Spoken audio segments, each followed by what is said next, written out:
Welcome to Madlik. My name is Geoffrey Stern, and at Madlik we light a spark or shed some light on a Jewish text or tradition. Along with Rabbi Mintz, we host Madlik Disruptive Torah on Clubhouse every Thursday and share it as the Madlik podcast on your favorite platform. This week I had the pleasure of visiting the Israel Museum and seeing an exhibition called Feasts. When reading the Torah portion of Pinchas, I was struck by the word Atzeret and the requirement to extend the celebration of a holiday for an extra day. So join us for this week's episode of Party On.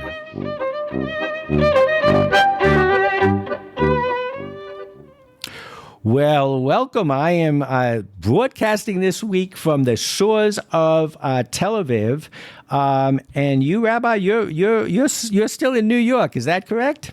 New York City. It's hot and humid, but I am here in New York City. So anyway, as I said in the intro, whenever I do come to Israel, I take in a few museums and new educational institutions. I have to say that this time I've been very privileged. I went to the new library of the State of Israel with a hard hat on, under construction, sneak preview.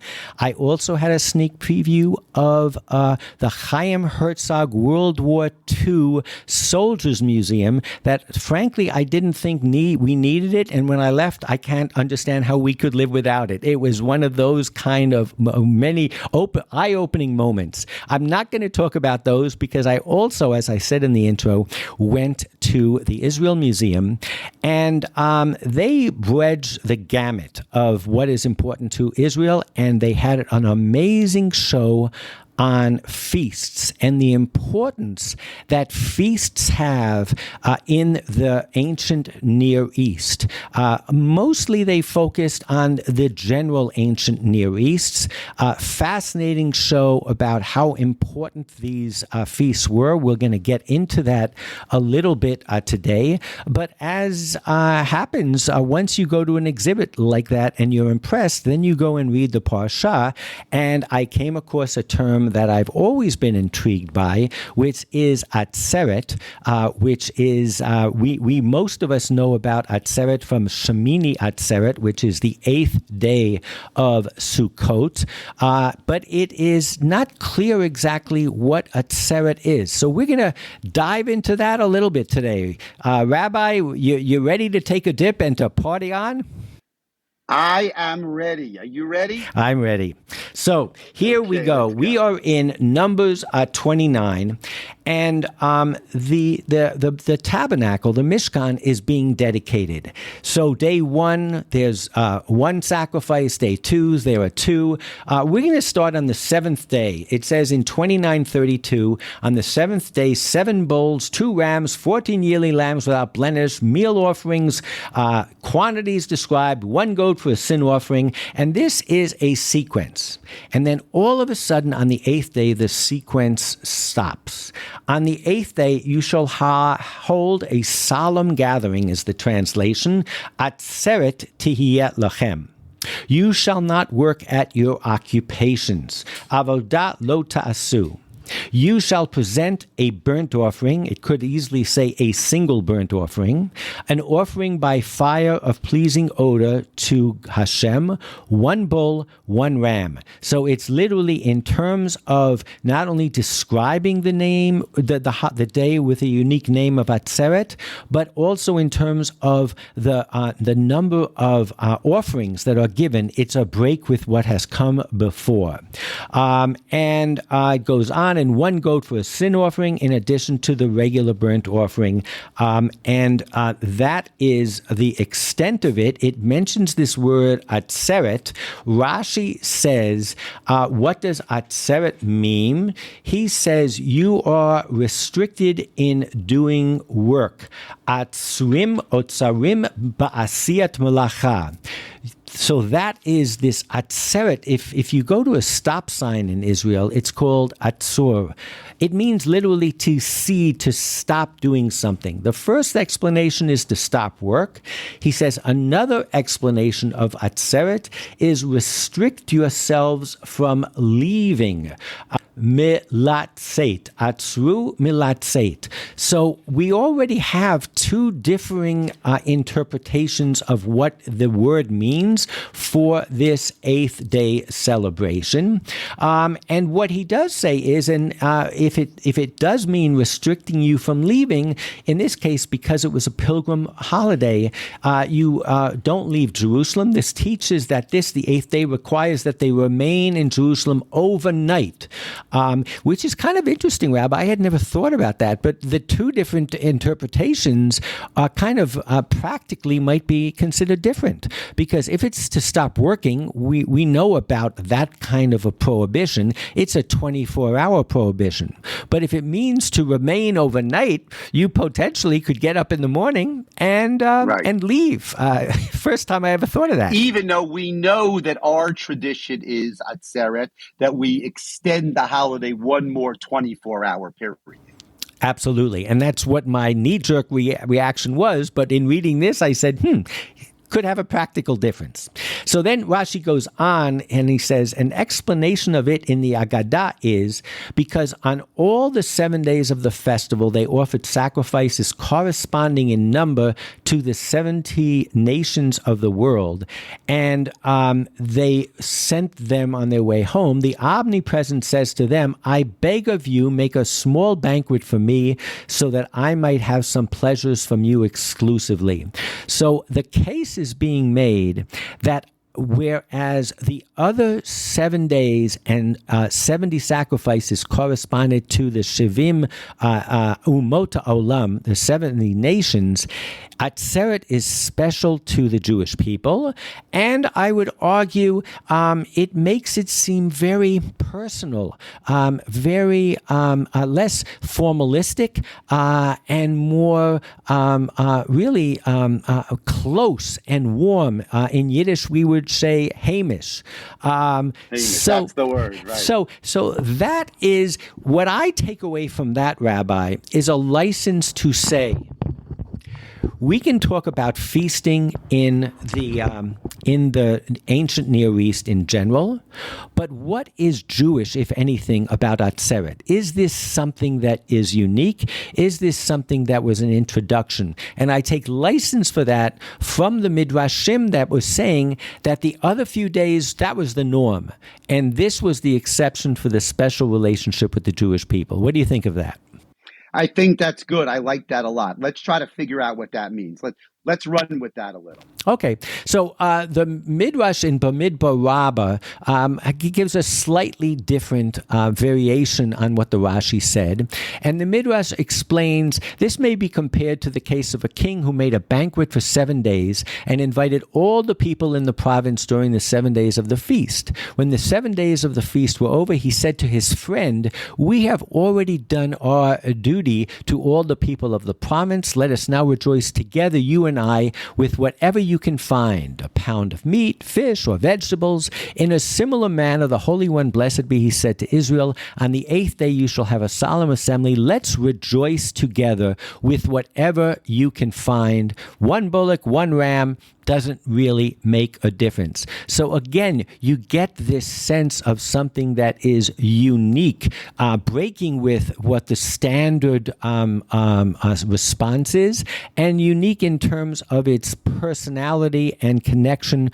to the Jewish people, certainly comes through. And I have to say, I keep on using the translation of a solemn assembly, but that's just either a bad or not so bad in translation of this word Atzeret, which we shall see also has kind of the sense of a congregation or an assembly in it. The solemn, I'm not sure where they get that from. Yeah, well, I mean, we have to start, like you said, Rashi says Atzor. So Rashi takes it from the stop sign, to stop. I think that's probably the simplest explanation of the word, right? That's the literal explanation of the word. Yeah.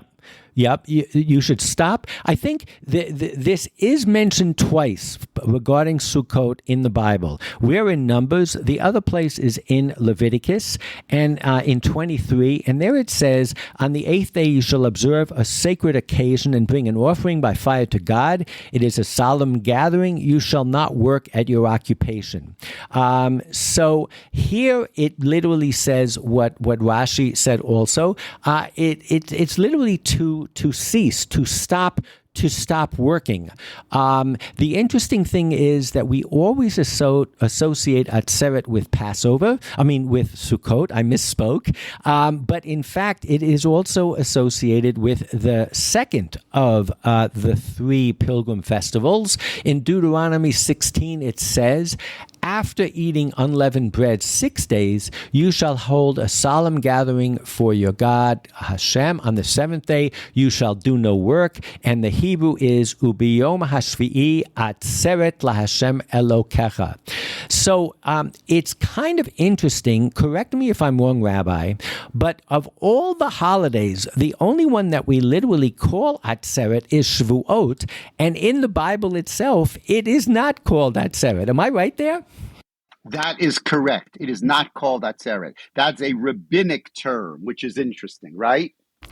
Yeah, absolutely. One of the sources that I found that is in the source sheet is a certain Rabbi Yechiel Abramsky, and what he does is he makes the argument that the reason a holiday is called Atzeret is because it does not have any specific mitzvah associated with it.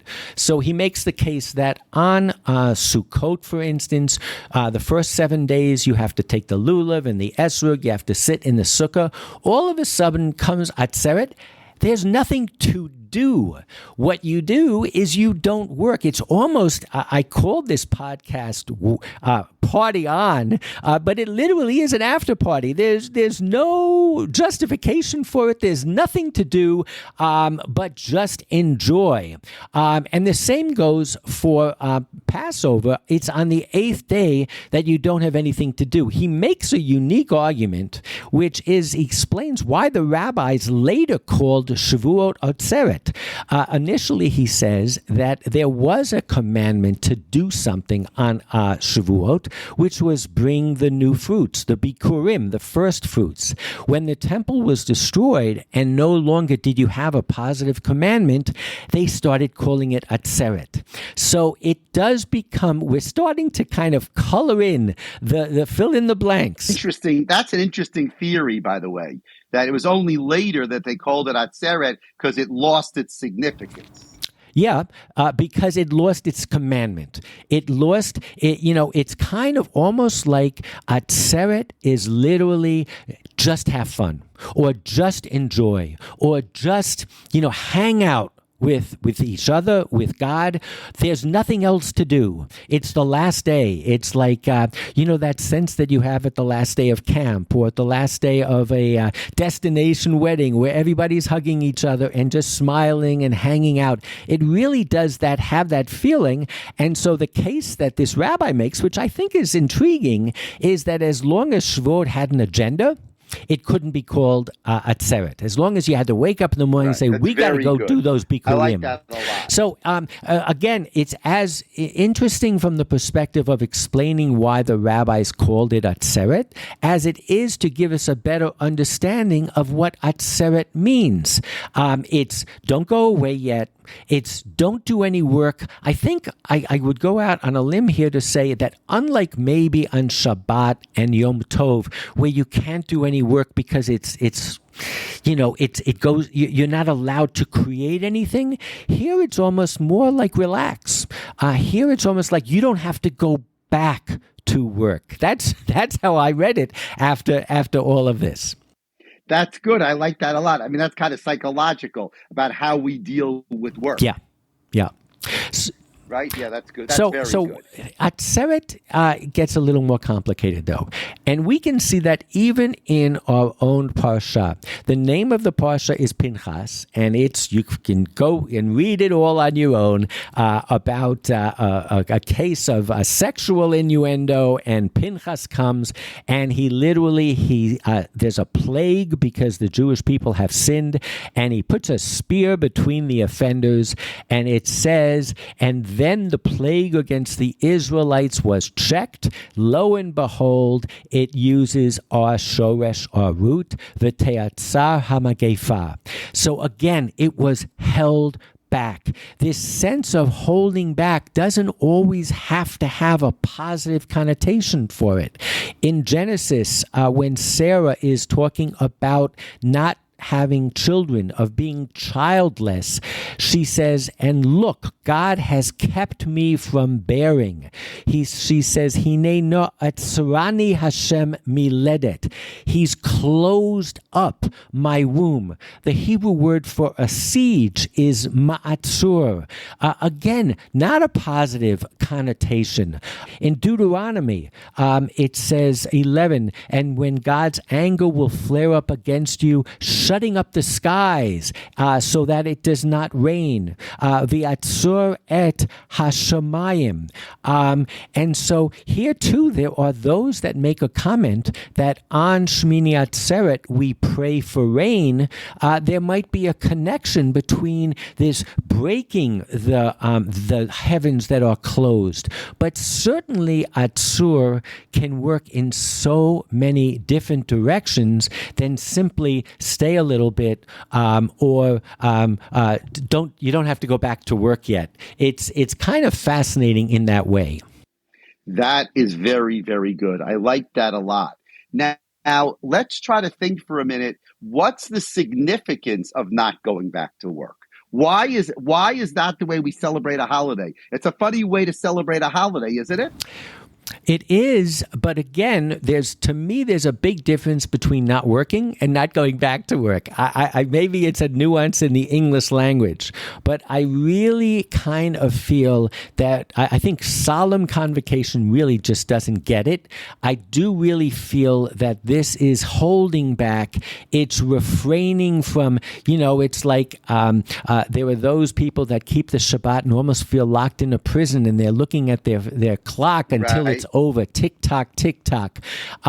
This is, it seems to be this kind of refraining, holding back. It does get into an assembly also, that it is a people who are joined together. And I, in the source sheet, I have different concordances that talk about all of the different ways that it's done. I mean, there is a sense of even being put in jail, which is atzur.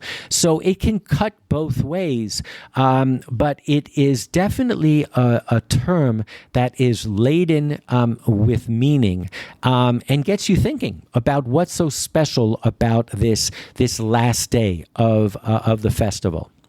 Good. And again, just to jump to Pesach and Shavuot, there the Atzeret is 7 weeks later. So it's not the idea of staying around because you probably have gone home in the interim, but somehow it connects Shavuot with Pesach. It does. I think there was one midrash or piece in the Talmud that said that really for Sukkot also, it should have been, or it should have been a longer period of time, but that would have gone into the winter where there would be hardship. So again, it's rated to the calendar. It's related to a feast. So with your permission, what I'd like to do is now starting to look a little bit comparative religion and look at what feasts were in the ancient Near East. It's at the Israel Museum. You can look it now, but in the source sheet, I'm quoting a scholarly article. And what it says is that collective banquets in the presence of royalty were a ubiquitous feature of Mesopotamia political ideology. Royal commensality, which is the word for having a communal eating, was used to support the elite class position in society by emphasizing and elaborating social distinctions, reinforcing intergroup bonds, and distinguishing the elite group from others. It's kind of fascinating. On the one hand, it's used to unite people, and on the other hand, it's used to stratify people. But the crux of these articles and the show is this was not isolated. This was as much as temples and pyramids and sacrifices were part and parcel of the ancient Near East and conveying the religious beliefs and the political power, so were these feasts. And if anything, if we leave today with anything, it's to sensitize us to how that played out in Judaism. He talks about a program of indoctrination used to both maintain unity and coherence with a privileged group and distinguishes it from others. I gotta say, and you can confirm this or not, I think up until today, the highest level of social friction is, am I invited or am I not invited? Should I invited that person? They're looking at me strange. It's so basic to our human persona, this thing of being welcome or not welcome, that it's almost amazing that we haven't focused on it before. That is very, very interesting. I think that's right. And that's obviously what feasts are. Feasts are who's participating, who's invited, and who's not invited, right? It's exactly the point. Yeah. So in the source sheet, there's some imaging, but there is some quotes from a certain King Ashurmasapal II of Assyria. So this is 883 BC. And he created a feast as part of his building works. We saw above where a feast is made to kind of solidify one's power structure. Here it was building works. And it says, for 10 days I gave them food, I gave them drink, I had them bathed, I had them anointed. Thus did I honor them and send them back to their lands in peace and joy. So, and there's a wonderful image, and it literally shows the hierarchy. The king is on top of the pyramid, so to speak, and everybody is serving him. But it was after the completion of of building a palace. So you have that motif also. So what I'd like to do is to start looking at the Jewish sources, and now through this lens to see what reflects there and what doesn't. The first is the easiest. In Exodus 12, the first Seder, it says, no foreigner shall eat of it. Kol bein necha lo yachlu bo. So we already understood that when we were revolutionaries, we made our first feast together. Part of it was to create unity within us, and part of that was to say, this is our party, you're not invited. And I think based on what we just read, we can understand the power of a feast to create unity. Yeah, that's correct. So, kol ben nechar lo yochal bo. So, who you reject actually shows who you include. And the only people we included were those people who were circumcised. Yes. Right? That's what we would say today is that's the club. Absolutely. And the first place we did it was in a feast. Now I'm going to go to the most obvious example, and it's not a Jewish feast, but it's where our scripture literally retains and describes what we just read about in the academic scholarship, and it's Esther. In those days, when King Ahasuerus occupied the royal throne in the fortress of Shushan, in the 3rd year of his reign, he's been there for 3 years, and he's throwing a party to solidify his reign. He gave a banquet for all the officials and courtiers, the administration of Persia and Media, the nobles and the governors of the provinces in his service. For no fewer than 180 days, he displayed the vast riches of his kingdom and the splendid glory of his majesty. This literally comes out of the ancient Near East. We were not talking about 5-day holidays. We are talking about a massive, what they call potlatching, which is I can afford to kill all these cows, to pour all this wine, to bathe you. This I am the one who is powerful. And then it becomes interesting. At the end of this period, the king gave a banquet for 7 days in the court of the king's palace garden for all the people who lived in the fortress of Shushan, high and low alike, lemigadol ve'ad katan. So here too, it's through the lens that we're reading, it's important for it to say who's invited and who's not. Whereas the previous party did not include everybody, this one did. Critical. It goes, royal wine was served in abundance. Again, it's showing how the king was showing his power. And the rule for drinking was no restrictions. For the king had given orders to every palace steward to comply with each man's wishes. The Hebrew, for those who read the Megillah on Purim, Kayad HaMelech meant with abundance. And then, of course, is the famous one that says, Ein ones, and that everybody Kishtia kedat ein ones. There was no forcing. The rabbinic interpretations, correct me if I'm wrong, say, you didn't have to drink yayin nesach. You could have some Jewish wine.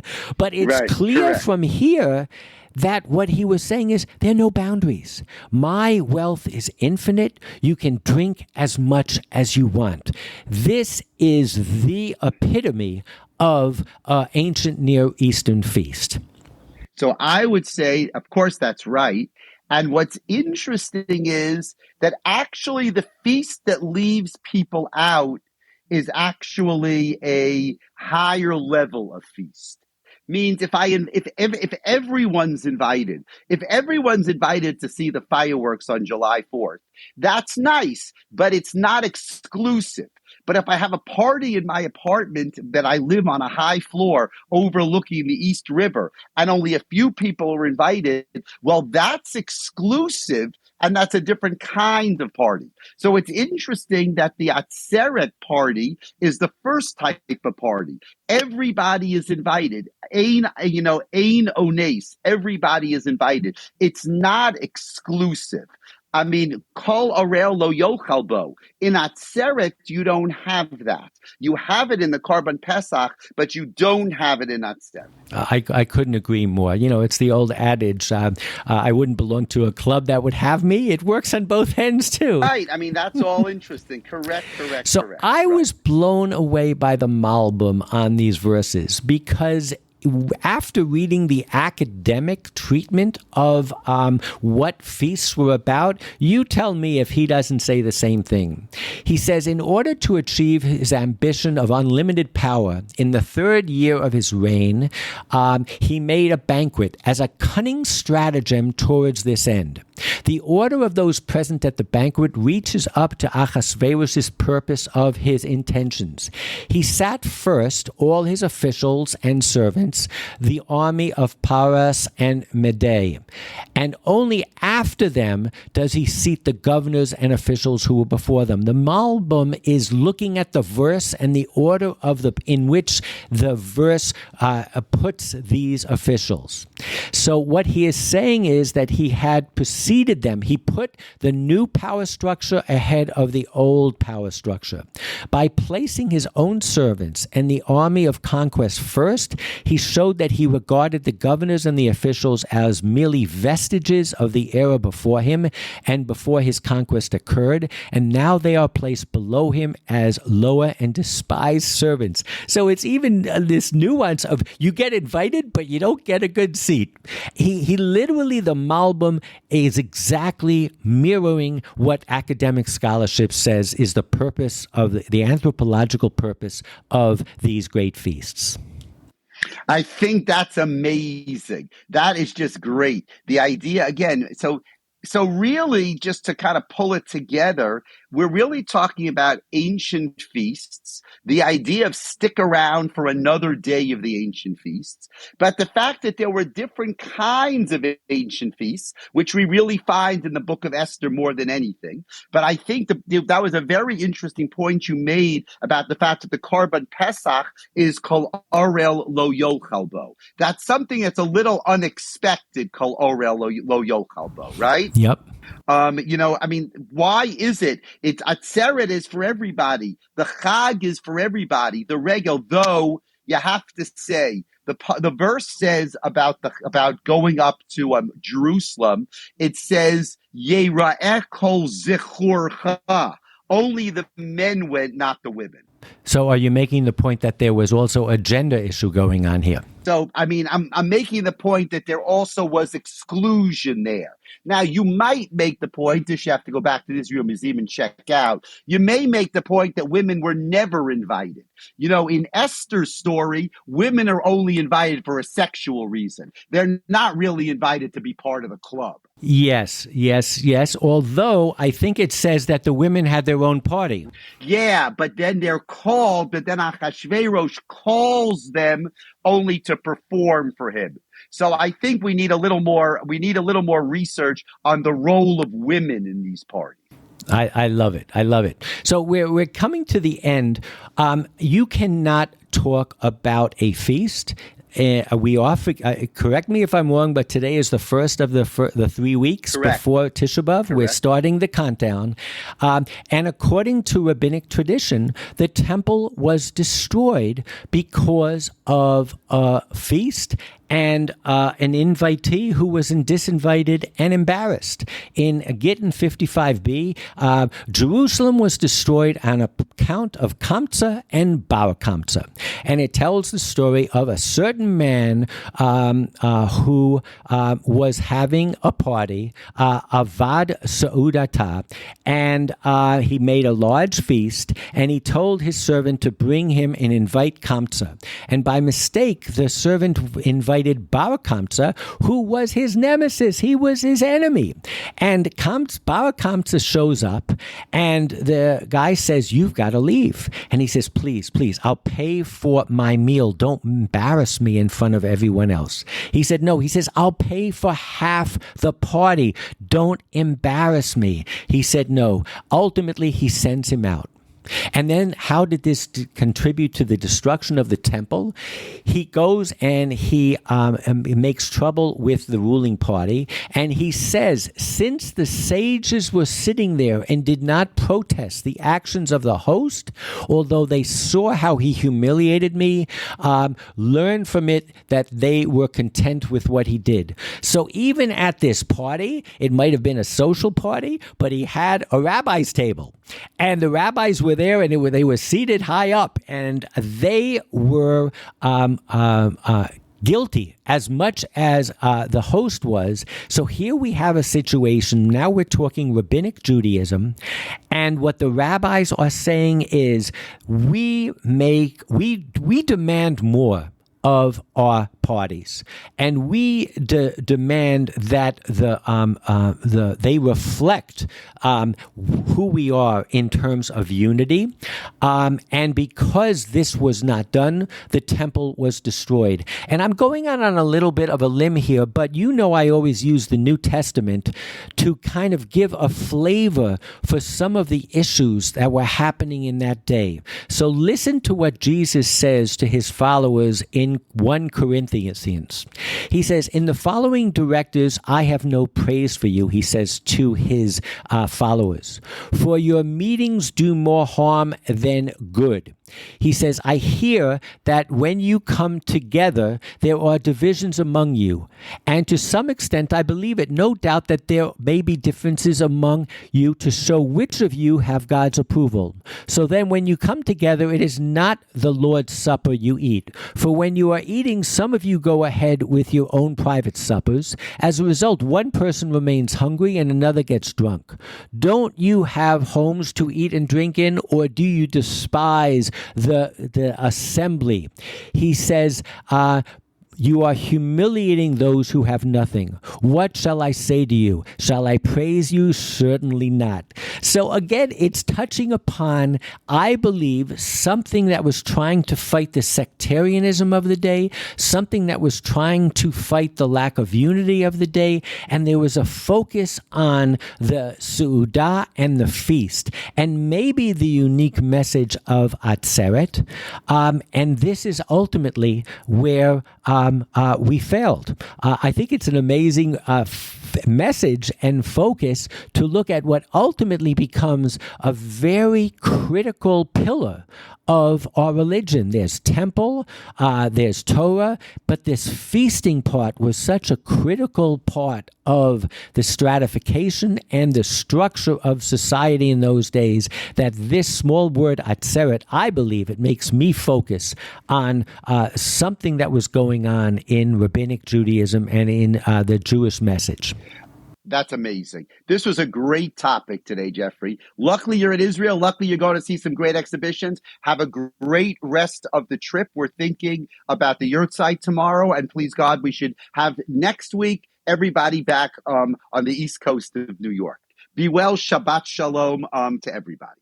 Shabbat Shalom, and when you sit down to one of your 3 Shabbat Su'udot, remember the power of a meal. Enjoy your family, enjoy your friends, and enjoy Shabbat. Shabbat Shalom. We'll see you all back in New York next week on Madlik. Shabbat Shalom.